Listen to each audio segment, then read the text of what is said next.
Assalamualaikum warahmatullahi wabarakatuh. Kami dari kelompok 7 akan mempresentasikan mengenai kasus kecelakaan terhadap pengendara Grab Wheels.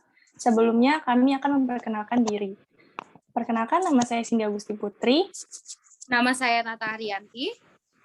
Nama saya Rozali Tirta Permana. Nama saya Sandi Putra Pratama. Nama saya Yani Komalasari. Selanjutnya, teman saya Tata Haryanti akan menjelaskan mengenai profil perusahaan. Oke, di sini saya akan menjelaskan tentang profil mengenai perusahaan PT Grab Indonesia. Jadi, Grab sendiri didirikan oleh dua orang, yaitu bernama Anthony Tan dan Holing Tan. Mereka merupakan warga negara dari Malaysia.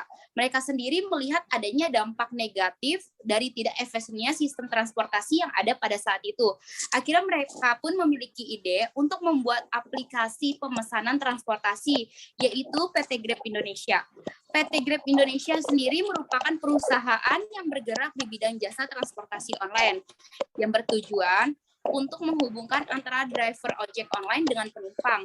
PT Grab Indonesia sendiri telah berdiri sejak tahun 2012 dan telah berkembang di 7 negara, yaitu yang pertama ada negara Indonesia, Singapura, Malaysia, Thailand, Vietnam, Filipina, dan Amerika Serikat. Selain itu, mereka menyediakan layanan transportasi Grab Bike dan Grab Car. Dia juga menyediakan layanan Grab Food, Grab Chicken, Express, dan Grab Wheels. Selanjutnya, saya akan menjelaskan mengenai analisa masalah. Analisa masalah krisis komunikasi Grab. Pada pertengahan tahun 2019, Grab merilis Grab Wheels adalah skuter listrik yang biasa digunakan oleh masyarakat melalui aplikasi online bernama Grab. Namun, pada tanggal 11 November 2019, terjadi kecelakaan yang mengakibatkan pengguna Grab Wheels meninggal dunia. Kecelakaan pengguna Grab Wheels menjadi topik hangat di lingkungan masyarakat, bahkan menjadi topik hangat di lingkungan masyarakat dan diliputan berbagai media. Komunikasi krisis yang dilakukan Grab Indonesia terkait kasus kecelakaan pengguna Grab Wheels dibagi menjadi 3 fase. Yang pertama yaitu pre-crisis phase, yang kedua crisis response phase, dan yang ketiga post-crisis phase. Selanjutnya, Tirta Permana akan menjelaskan komunikasi krisis yang dilakukan Grab Indonesia. Baik. Komunikasi krisis yang dilakukan oleh Grab Indonesia untuk mempertahankan citra perusahaan terkait kasus kecelakaan penggunaan Grab Wheels yang menelan korban jiwa dibagi menjadi 3 tahap atau fase. Yang pertama yaitu pre-crisis phase, di mana Grab Indonesia sudah melakukan komunikasi yang baik dan juga memberikan edukasi kepada stakeholders untuk potensi krisis yang mungkin terjadi terkait penggunaan Grab Wheels melalui berbagai cara dan media seperti uji coba gratis dan pesan atau petunjuk keamanan berkendara pada aplikasinya. Yang kedua yaitu krisis respon phase atau fase krisis. Pada fase ini, Grab Indonesia sudah melakukan komunikasi yang baik, yaitu dengan cepat tanggap mencari tahu permasalahan serta menghubungi keluarga korban, menyampaikan belasungkawa serta memberikan dukungan moral serta bantuan material. Komunikasi empati juga dilakukan oleh Grab Indonesia. Tidak hanya komunikasi terhadap korban, kepada media pun Grab juga telah melakukan respon krisis yang sangat baik. Hal ini sangat membantu perusahaan dalam mempertahankan citranya di kemudian hari. Lalu fase yang terakhir yaitu post-krisis. Fase setelah krisis terjadi merupakan fase membenahi diri bagi Grab. Pasca kecelakaan atau krisis terjadi, Grab benar-benar belajar dari kekurangan mereka, khususnya dalam sosialisasi dan edukasi penggunaan Grab Wheels secara aman. Maka pada fase ini Grab gencar melakukan event untuk edukasi aman menggunakan Grab Wheels serta tegas memberikan sanksi bagi pelanggaran yang dilakukan oleh pengguna.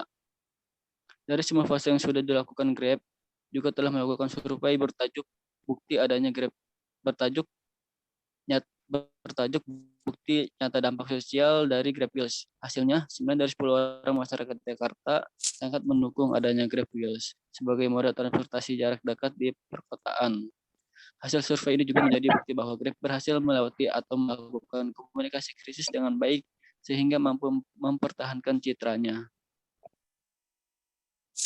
Baik, Selanjutnya ada Sandi Putra Pertama akan menjelaskan jenis komunikasi.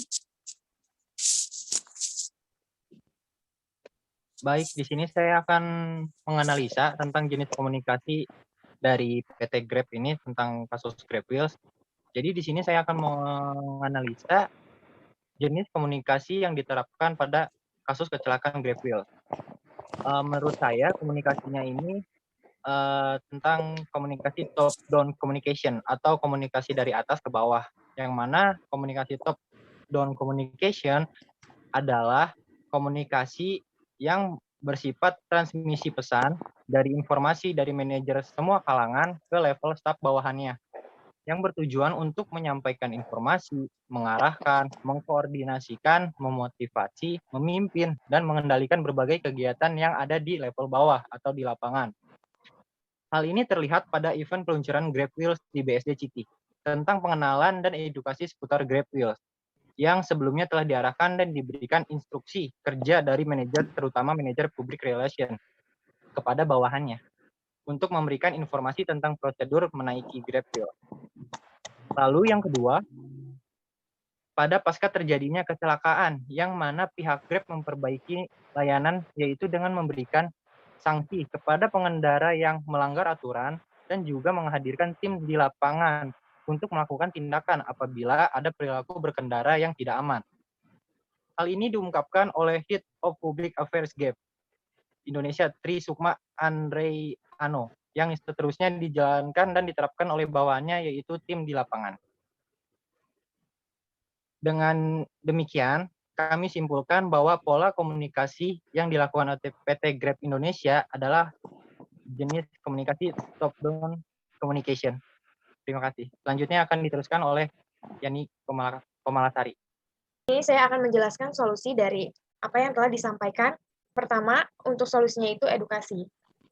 Grab Indonesia sudah melakukan komunikasi yang baik dan juga memberikan edukasi kepada stakeholders terkait potensi krisis yang mungkin terjadi terkait penggunaan Grab Wheels ini. Grab Indonesia juga memberikan edukasi terkait perilaku berkendara aman melalui pesan langsung di aplikasi Grab Wheels dan pengguna diwajibkan menggunakan helm dan kelengkapan berkendara. Hal itu bertujuan agar kasus seperti ini dapat diminimalkan dan tidak terjadi lagi. Yang kedua, komunikasi empati. Grab Indonesia memberikan klarifikasi pada media dan ucapan belasungkawa terhadap keluarga korban. Pihak tidak sekedar menyampaikan belasungkawa terhadap kecelakaan yang terjadi, namun mereka juga bergerak cepat untuk menghubungi keluarga korban untuk memberikan dukungan dan bantuan, serta menjadikan prioritas yang harus diutamakan. Empati perusahaan terhadap korban menjadi sorotan penting bagi semua lapisan stakeholders. Hal ini menandakan bahwa perusahaan peduli dan tidak mementingkan diri sendiri di saat krisis melanda. Yang ketiga, perbaikan layanan.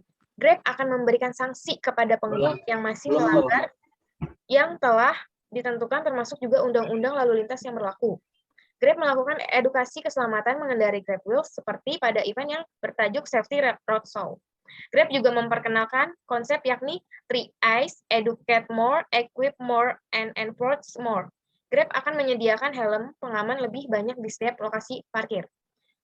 Baik, jadi kesimpulan yang telah saya sampaikan itu adalah berdasarkan pemaparan hasil temuan terkait komunikasi kritis yang dilakukan Grab. Dalam 3 fase di atas, peneliti menyimpulkan bahwa Grab berusaha sekali untuk mempertahankan citra perusahaannya agar tetap baik. Hal ini terlihat sekali di krisis respon phase and post-krisis phase. Grab benar-benar menunjukkan pertanggungjawabnya dan empati perusahaan terhadap korban. Kemudian, untuk memperbaiki keadaan, Grab semakin gencar melakukan edukasi berkendaraan aman menggunakan Grab Wheels, guna mengurangi kemungkinan terjadinya kecelakaan. Baik, terima kasih atas perhatiannya. Kurang lebihnya mohon maaf. Demikian akhir presentasi kami. Semoga apa yang telah kami sampaikan barusan bermanfaat untuk kita semua. Wassalamualaikum warahmatullahi wabarakatuh.